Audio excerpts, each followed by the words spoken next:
En Guinée, la célébration intervient au moment où les autorités sont engagées dans une vaste opération de réforme pour faire du secteur sportif un levier au service du développement et surtout de la consécration. Nous allons continuer de parler de cette journée avec nous sur ce plateau.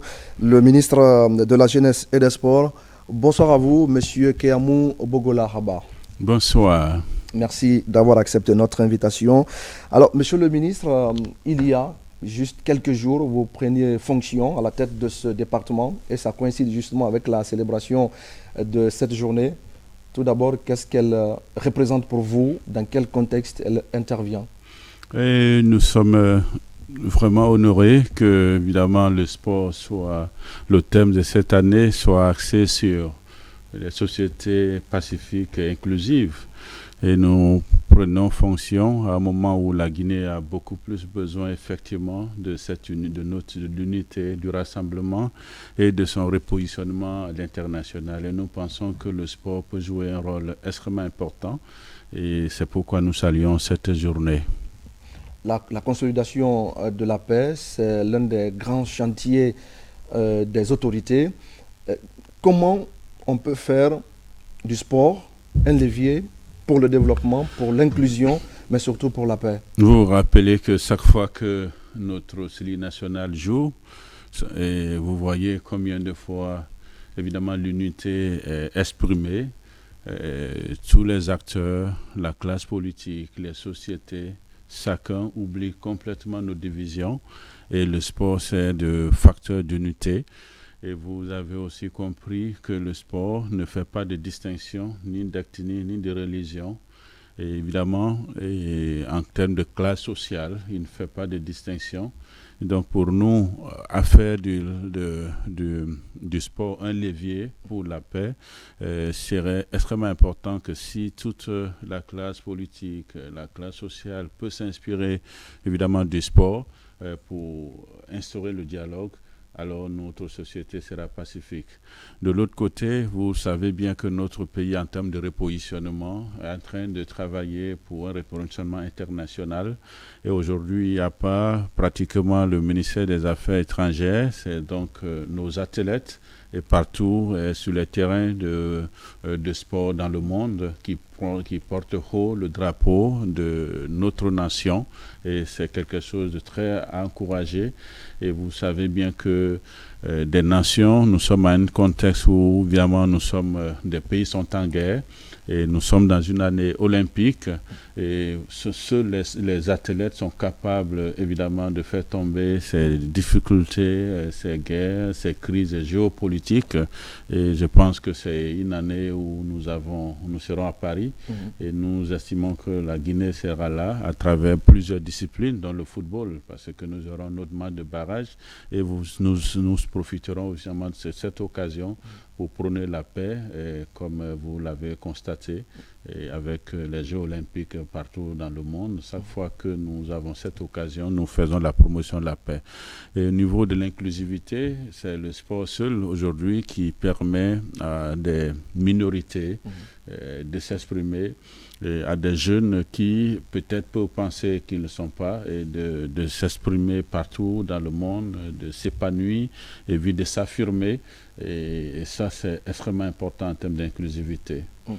Alors, Monsieur le ministre, vous parlez de communion. On ressent, lorsqu'il y a des manifestations sportives, vous avez parlé par exemple du Cirque national de Guinée, on sent une certaine solidarité entre tous les Guinéens, mais en dehors de ces manifestations sportives, sur le plan local, est-ce que des activités sont prévues par votre département pour faire de ces différentes disciplines sportives des leviers au service du développement et de la consolidation de la paix? Nous avons commencé à travailler pour faire vraiment du sport de la réalité. Comme vous le constatez, il y a beaucoup d'années, beaucoup de disciplines ne font pas de championnat, que ce soit au niveau des sports collectifs ou individuels ou de combat.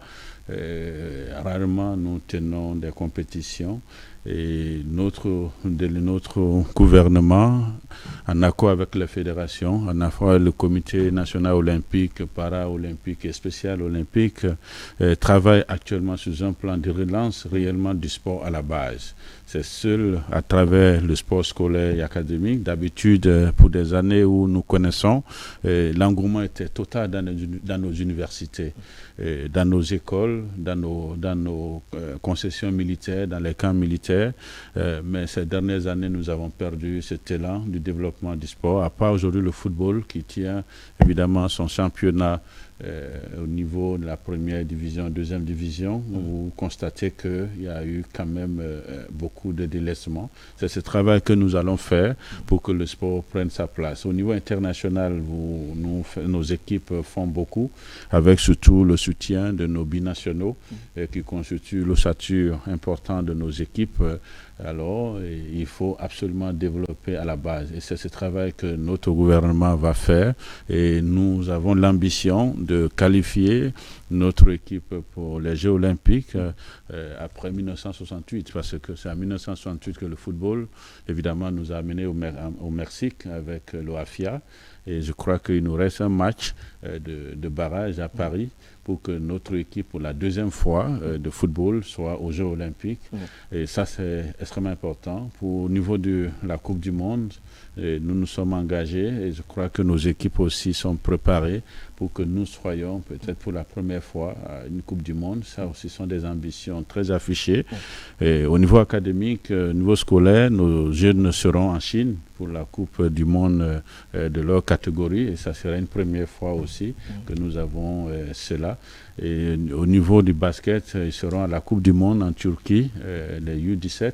Et ça, c'est une première fois. Donc, en réalité, vous comprenez que l'engouement est total, mais il faut faire le développement du sport à la base. Et au niveau national, c'est le défi que nous sommes assignés. Nous allons travailler avec l'ensemble des fédérations pour que cela soit. Et l'unité des fédérations aussi, c'est important, parce que le fair play et la discipline que nous voulons qui caractérise notre football doit s'exprimer évidemment à travers l'unité aussi de nos fédérations. Nous y travaillons.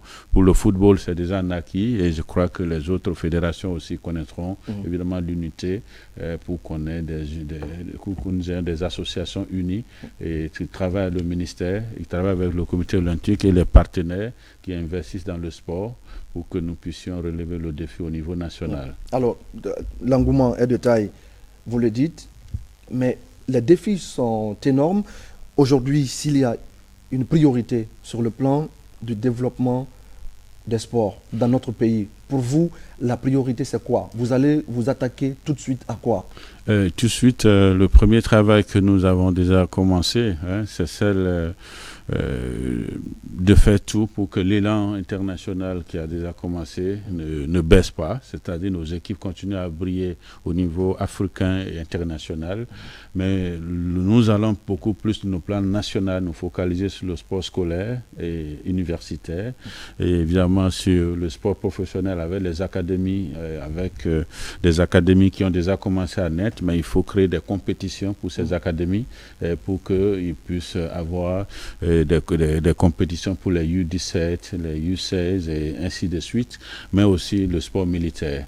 Et c'est extrêmement important, nous allons nous focaliser sur ces trois piliers importants. Mais la gouvernance aussi est très importante, parce que je peux vous dire, ce sont des milliards de nos francs qui sont aujourd'hui engagés pour le sport. Mais au niveau de la gestion administrative, évidemment, la gouvernance, il faut y mettre de l'ordre et pour que nous soyons capables d'avoir des régies qui puissent financer le sport, qui demandent beaucoup de fonds au niveau pour le déplacement des joueurs, pour les hôtels, pour évidemment les billets d'avion. Ce sont de grandes sommes, mais aujourd'hui nous n'avons pas une régie.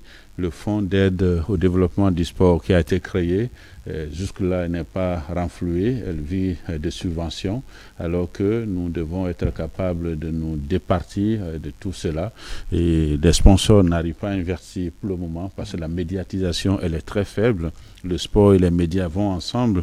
C'est quand les deux se mettent ensemble où vous pouvez avoir évidemment des investisseurs sérieux et des sponsoring sérieux pour pouvoir financer le sport. Et ça, c'est important important. Les infrastructures sont en cours et aujourd'hui notre pays, par exemple, pour le plan du football, n'est pas capable aujourd'hui de recevoir, d'accueillir des matchs de la CAF. Et ce sont des priorités au stade du 28 septembre, au stade de Nongor, qui sont en cours, sur lesquels nous sommes absolument engagés. Et nous venons évidemment d'avoir de bonnes nouvelles aussi pour des stades normés avec la FIFA. Donc je crois que la fédération fera des annonces par rapport à cela, du côté de Mamou, du côté de Farana, du côté de Zérekoré, parce que ces dernières années, le football, les autres sports se sont concentrés dans la ville de Conakry. Oui, bien sûr, il y a nécessité quand même de décentraliser, d'aller à l'intérieur. Alors, rapidement, Monsieur le ministre, demain, donc, c'est la journée internationale du sport au service de la paix et du développement. Quel est ce soir le message que vous avez? Le message, c'est de dire que nous pouvons, avec le sport, nous pouvons nous inspirer du sport pour faire la paix. Nous pouvons nous inspirer du sport pour pouvoir changer nos sociétés. Si aujourd'hui des sportifs qui ont la capacité physique, évidemment, d'être violents, renoncent à la violence et faire le fair play, et évidemment, et mettre de l'enthousiasme, c'est possible. Nous disons aussi aux uns et aux autres que, quelle que soit la passion qui nous caractérise par rapport au sport, ça reste un jeu. Et un jeu, c'est le fair play, c'est la discipline. Et ceux qui veulent parfois, pendant quelques matchs, on a suivi ces derniers moments à Cancan et des affrontements au niveau du championnat, nous disons aux uns et aux autres que le sport reste un jeu. Et il n'y a que 3 résultats, soit on gagne, soit on fait match nul ou on perd. Mais il y a l'espoir parce que il y a toujours plusieurs matchs, il y a plusieurs opportunités. Donc le sport ne doit pas être un facteur de violence, mais un facteur de paix, un facteur d'unité et notre pays en a besoin de rassemblement. Est-ce qu'on peut s'attendre, par exemple, Monsieur le ministre, à un tournoi consacré exclusivement à la promotion de la paix sur l'ensemble du territoire national? Tout ceci sont des discussions qui sont en cours et je crois qu'avec l'ensemble des fédérations que nous allons voir, que ce soit les ligues professionnelles ou les amateurs ou évidemment le sport pour tous, nous y travaillons et nous y pensons. Et il y a des années, on n'a pas connu de marathons, évidemment, et des jeux. Nous avons beaucoup des olympiades qu'on peut avoir dans les universités, dans les camps militaires. Tout ceci sont des discussions qui sont en cours et je crois que nous allons déployer tout cela avec l'accord des uns et des autres et vous serez tous témoins. Mais nous avons vraiment l'une des priorités les plus importantes, c'est vraiment évidemment d'avoir vraiment une télévision thématique à consacrer à la jeunesse au sport parce que vous avez imaginé l'ensemble des compétitions qu'on peut avoir avec 10 ou 15 disciplines. Mais aujourd'hui, par exemple, ce n'est que le dimanche, nous avons une seule émission sport quelques 2 heures, alors que nous avons besoin évidemment que tout ce que les jeunes font dans les écoles soit transmis en direct. Ça permettra de faire la promotion. Nous allons vraiment travailler avec vous, les médias, et je crois que l'ensemble des fédérations vont absolument s'associer à ce grand programme pour que le sport et les médias soient l'une des priorités de notre mandat et de notre gouvernement. Un tandem productif.